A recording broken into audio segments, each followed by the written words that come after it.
Welcome to Minghui Radio's Falun Gong News, direct from China and around the world.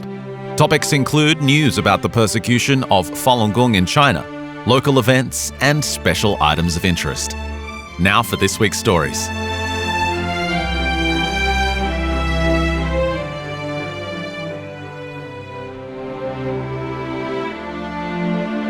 USA.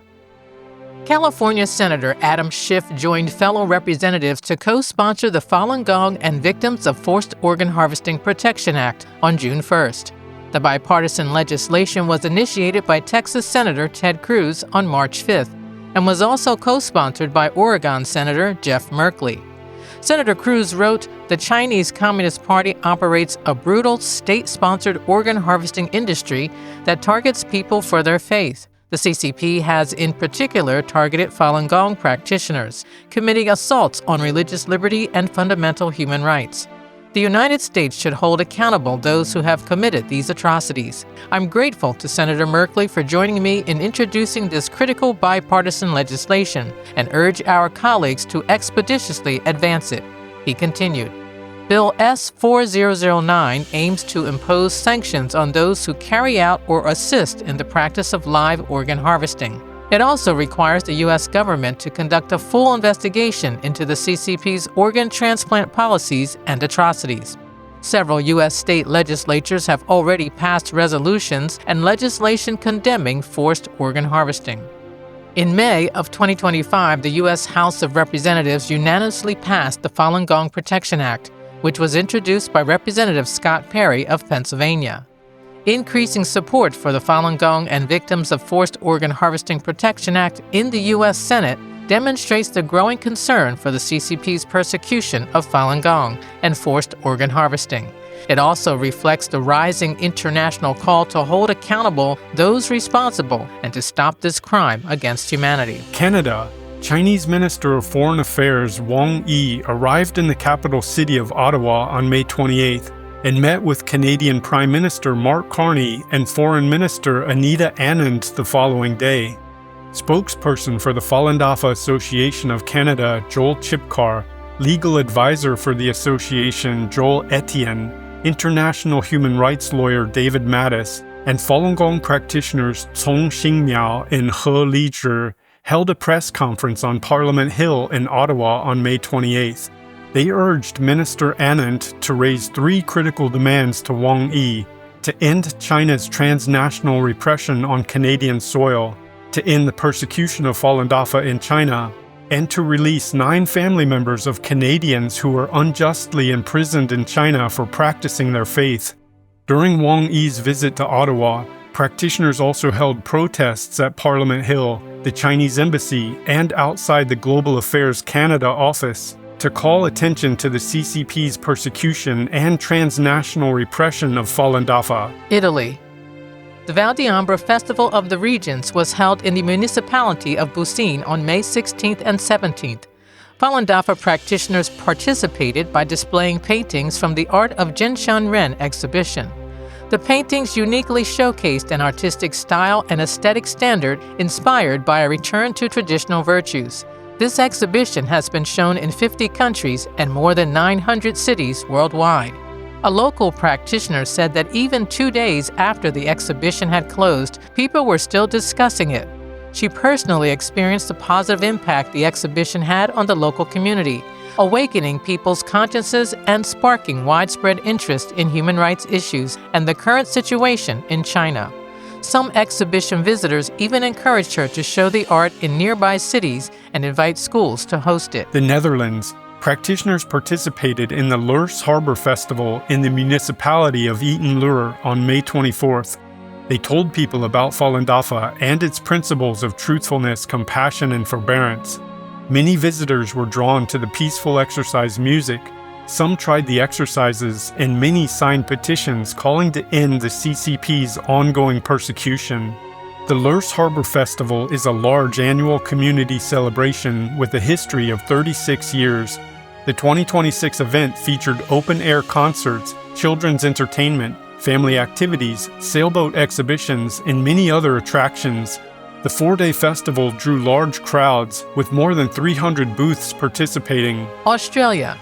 The Streets Alive and Parade Day was held in the city of Blacktown, New South Wales, Australia on May 30th. It is the city's largest annual community festival. Practitioners participated in the celebration and introduced Falun Dafa to local residents and visitors. Through exercise demonstrations, cultural performances, and conversations with the public, practitioners shared the principles of truthfulness, compassion, and forbearance, while raising awareness about the ongoing persecution of practitioners in China.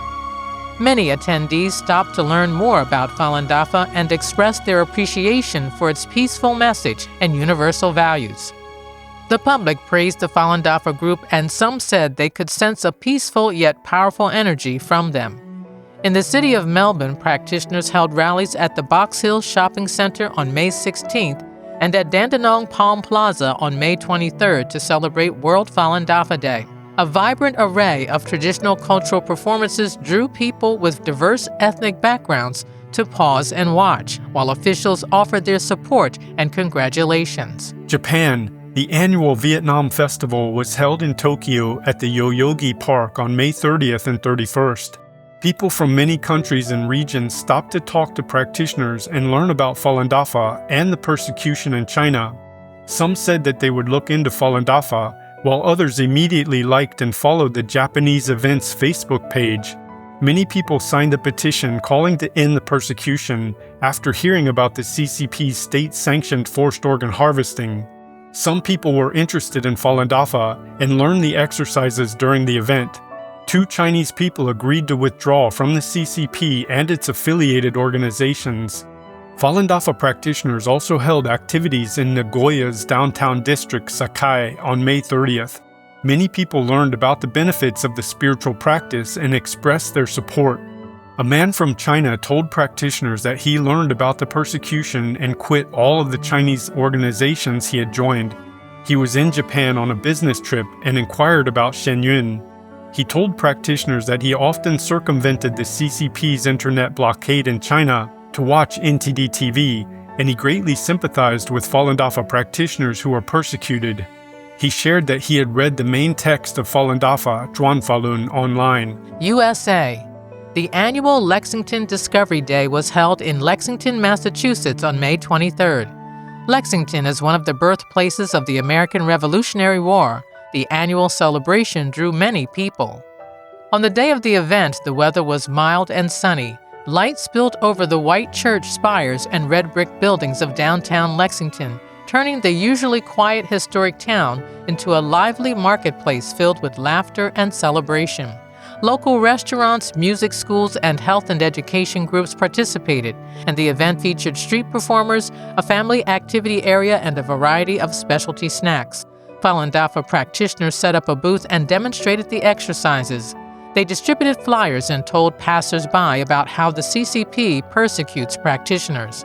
Many people stopped at the booth, accepted flyers, and talked with practitioners. Some asked where the local group practice site was. France. People learned about Falun Gong and condemned the persecution of the practice in China during Parisian events in May. Undaunted by heat in Châtelet district on May 23rd, practitioners demonstrated the Falun Gong exercises and raised awareness of the ongoing persecution. People were moved by the practitioners' dedication, and many signed a petition calling for an end to the human rights abuses. The practitioners' event in the Belleville neighborhood on May 26 drew the attention of many tourists and locals. Some were interested in the exercises and asked for information about the local exercise site. French resident Mr. Zhang was originally from China. He said, "For China to become good, the Communist Party must be kicked out. The morality of Chinese people is declining rapidly. It is no longer a country of etiquette and ancient customs because the party despises traditional culture." He added, "Nowadays, many people in China curse the party. This means that Chinese people are waking up." Mr. Zhang took some informational materials about Falun Gong, as well as a copy of the 9 commentaries on the Communist Party to share with his friends.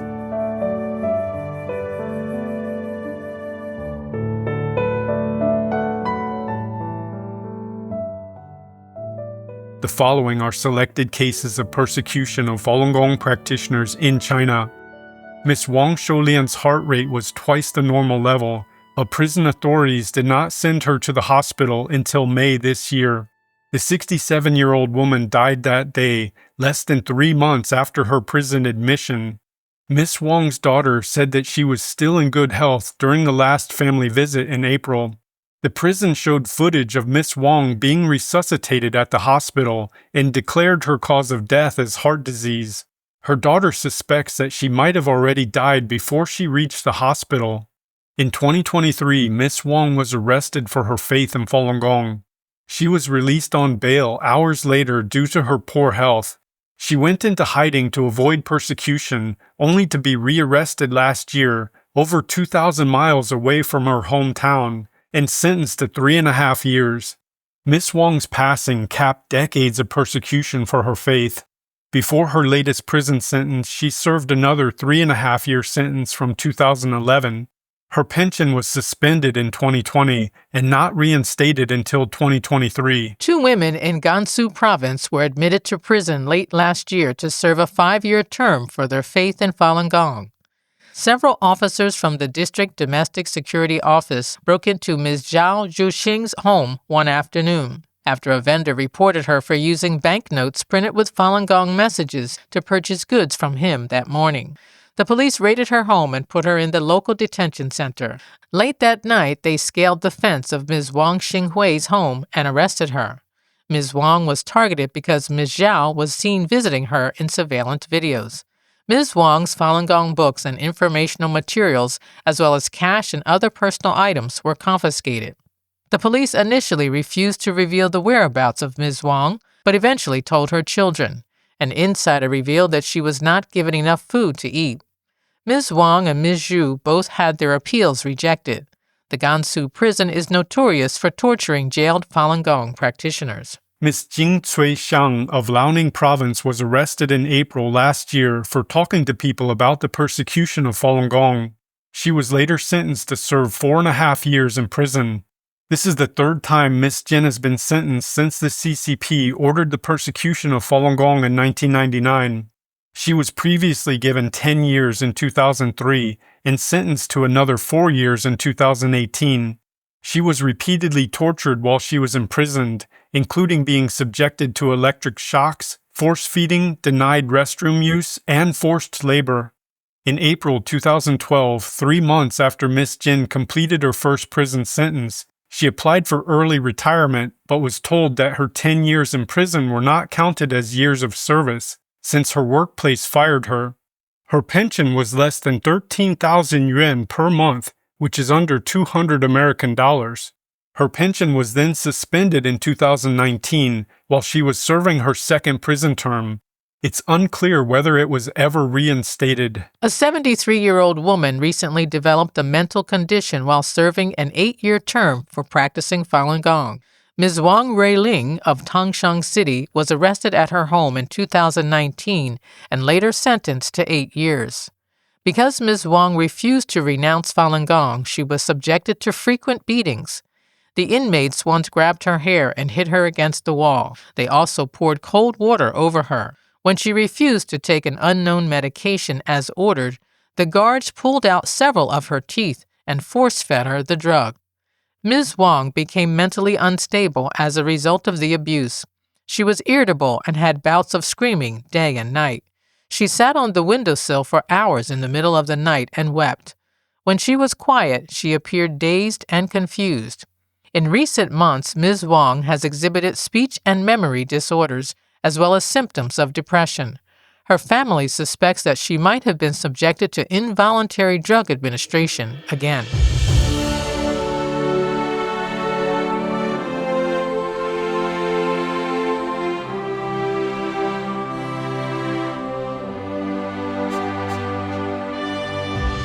Human Rights Court rules that Serbia violated Falun Gong practitioners' rights.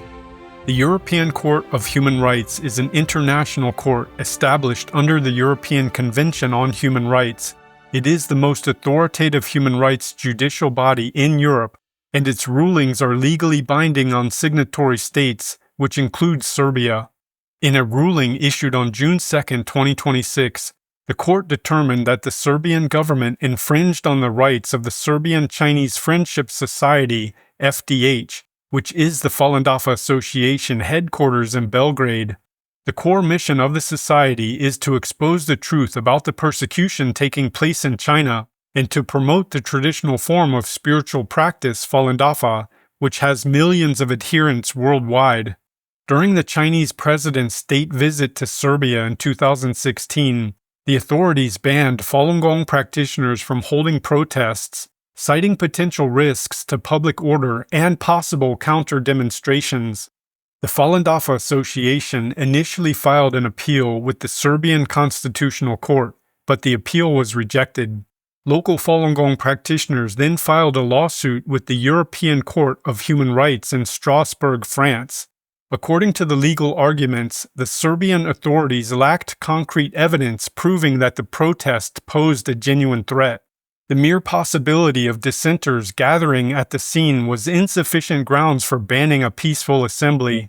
The European Court of Human Rights adopted this argument and ruled that Serbia violated Article 11 of the European Convention on Human Rights, which protects freedom of peaceful assembly.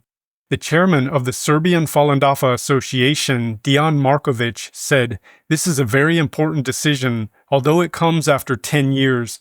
The Serbian authorities repeated this offense more than 20 times in many cities all over the country at different times by not allowing Falun Gong practitioners to execute their constitutional right, namely the right to assembly and the right to have effective legal remedy."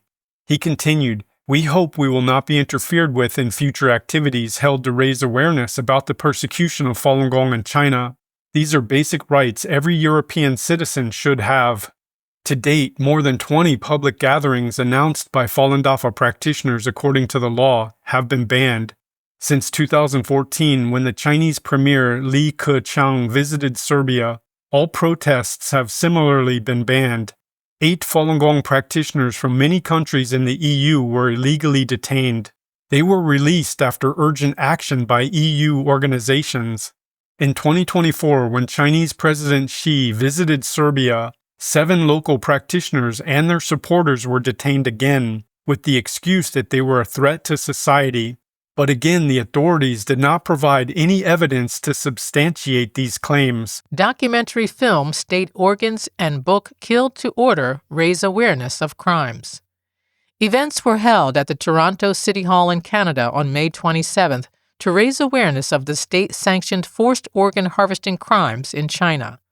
They included a screening of the documentary film State Organs, Unmasking Transplant Abuse in China, which shocked many audience members. They readily understood the urgent need to raise awareness of the crimes. New York Times best-selling author Jan Jekielek was on hand to talk about his recently released book, Killed to Order, China's Organ Harvesting Industry and the True Nature of America's Biggest Adversary. It compiles 20 years of evidence from independent investigations that expose the CCP's industrial-scale practice of forced organ harvesting, how it became an industry of about $9 billion, and how the West became complicit. He also answered questions after his presentation. Mr. Jekielek said he was motivated to write the book because countries like Canada are seeking to be closer to the communist regime. He wanted to inform people in the West about the true nature of the CCP. He pointed out that Ottawa signed a Memorandum of Understanding and Cooperation between the Royal Canadian Mounted Police and China's Ministry of Public Security, and commented, "It's really shocking that the state security of a totalitarian regime would have a Memorandum of Understanding with a police force or security agency in a democratic country." Mr. Jekielek added that such a deal doesn't really make any sense and threatens local communities.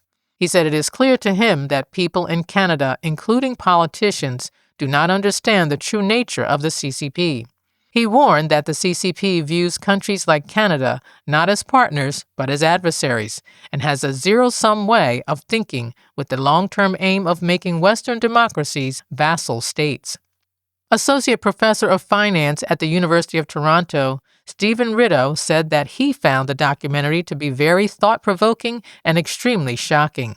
He said he hopes to learn more about Falun Gong and think about how to take action. He pointed out that Mr. Yakalik mentioned the importance of raising public awareness and said he thought this might be one of the most important and powerful ways to facilitate change. Parliament committee meeting exposes CCP's interference with Shenyun in Canada. The Standing Committee on Cultural Heritage of Canada from the House of Commons of Canada held a hearing in Ottawa's Wellington Building on May 28th, titled State of Creative and Performance Spaces Across Canada. Representatives from the Falun Dafa Association of Canada testified about CCP interference with Shenyun in Canadian theaters during its recent touring season. Member of Parliament Garnett Genuis introduced a motion for this committee to report on this transnational interference to the House of Commons.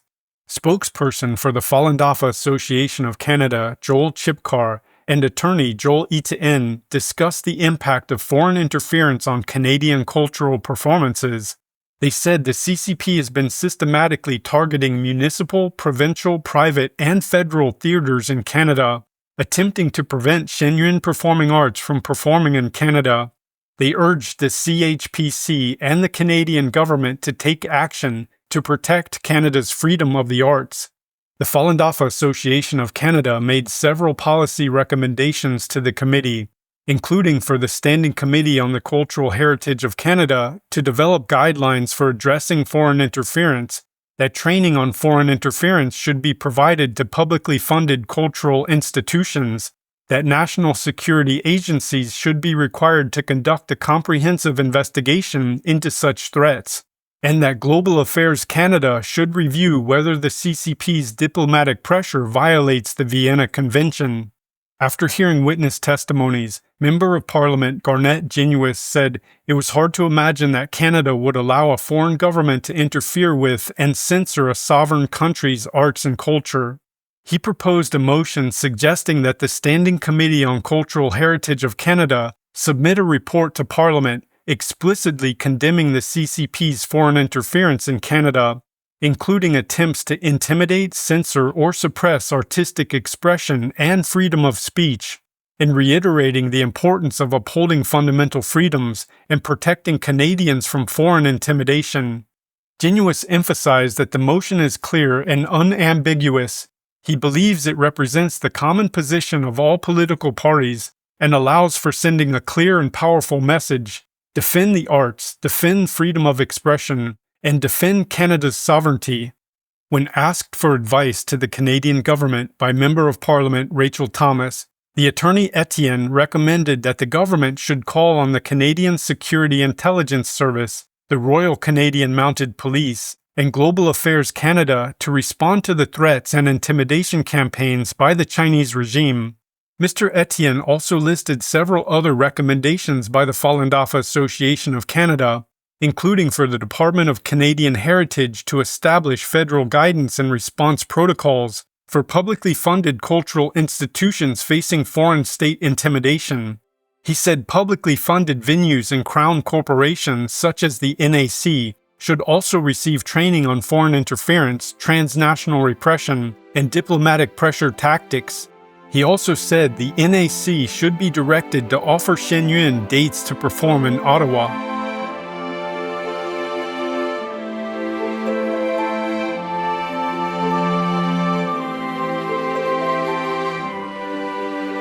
Thank you for listening to the Minghui Radio Podcast.